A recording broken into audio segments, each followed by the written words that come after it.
eu l'impression que le déconfinement, on était moins sur les consignes qu'on l'était au cours des derniers week-ends, hein. Peu de masques et le 2 mètres très, très loin d'être respecté dans plusieurs cas. Ça nous amène à nous questionner sur nos comportements et je retrouve pour en parler Gilles Vachon, psychologue, qui se joint à nous. Bonjour. Bonjour. Qu'est-ce que ça vous dit quand vous voyez ces images-là, hein? On avait hâte de retrouver une vie normale, mais il n'est pas disparu, le virus. Et voilà.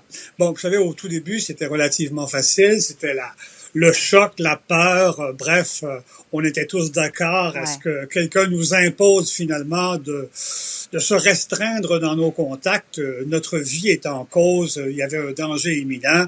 Maintenant, soyons réalistes. Il s'est passé beaucoup de temps. On est tombé dans un phénomène d'habituation. Et très objectivement, les gens qui sont les plus susceptibles de passer à l'acte, passez-moi l'expression, en déconfinement, ben, ce sont justement des gens qui n'ont pas été tellement touchés. On peut pas dire que finalement, à ce moment-ci, les morts réels autour de nous, ils sont passablement théoriques. Ce sont toutes les personnes du troisième âge. Les jeunes se sentent relativement peu concernés par tout ça. Et là, le printemps arrive. On s'est un peu habitué à toute cette rhétorique. Alors, c'est sûr qu'on disait ça il y a quelques semaines. Là, c'est comme les veaux au printemps. C'est clair qu'il y a beaucoup de pression pour ne pas respecter les règles. Mais vous, comme moi, savons que il y a un policier, il y a un délinquant chez chacun d'entre nous. Quand ça fait notre affaire, on est prêt à passer à côté des règles, surtout s'il y a un peu de plaisir. Et on est aussi prêt à imposer aux autres nos règles quand on a peur. Quelle est la corde sensible des jeunes? Parce que oui, il faut le dire, là, les jeunes actuellement, entre autres en Montérégie, sont à l'origine des foyers de contamination là, dans plusieurs des cas. Comment on fait pour faire passer le message? Ben, écoutez, ça c'est une question fort intéressante, mais je voyais une jeune Américaine récemment qui est interviewée sur le bord d'une plage. Je disais, écoutez, moi je suis jeune, je sais très bien que si le pire qui puisse m'arriver, c'est d'avoir une sacrée bonne grippe, je vais quand même être responsable, je vais pas voir mes vieux parents ou mes grands-parents.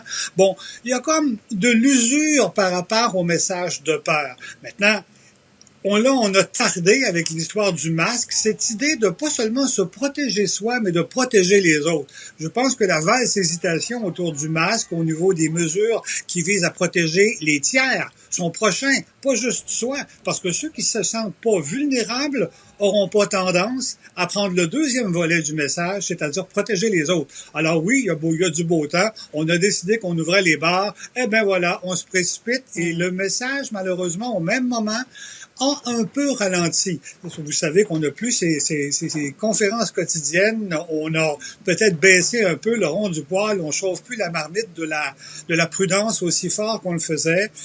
Eh ben voilà, c'était hautement prévisible. On l'a dit il y a déjà 4 semaines. Au moment du déconfinement, on va avoir ça. Ce qu'on ne savait pas, par contre, c'est à quel point toute cette tension sociale qui s'est installée est en train de diviser les gens entre les irresponsables qui se protègent pas et les autres vieux sans dessin. Et là, vous avez ça aux États-Unis. Voilà qu'on a politisé les démarches. On nie l'évidence. Vous avez des gens qui disent que finalement, ils sont prêts à prendre les armes si on veut leur imposer le masque. Là, ça devient carrément délirant. Là.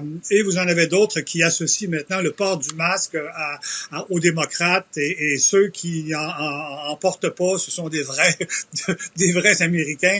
Écoutez, c'est devenu un petit peu louche. On est en train de s'affronter sur ceux qui vont être responsables, trop selon certains, pas assez selon d'autres. Je trouve qu'il y a eu beaucoup de tensions ces 3 derniers mois. Et là, on est en train vraiment de passer à un autre niveau. Quand je vois des gens prêts à prendre les armes, je suis assez inquiet. Des dérapages. C'est intéressant d'entendre votre point de vue de spécialiste dans le domaine. Merci beaucoup, Gilles Vachon, psychologue, d'avoir été avec nous ce matin. Au plaisir. Au revoir.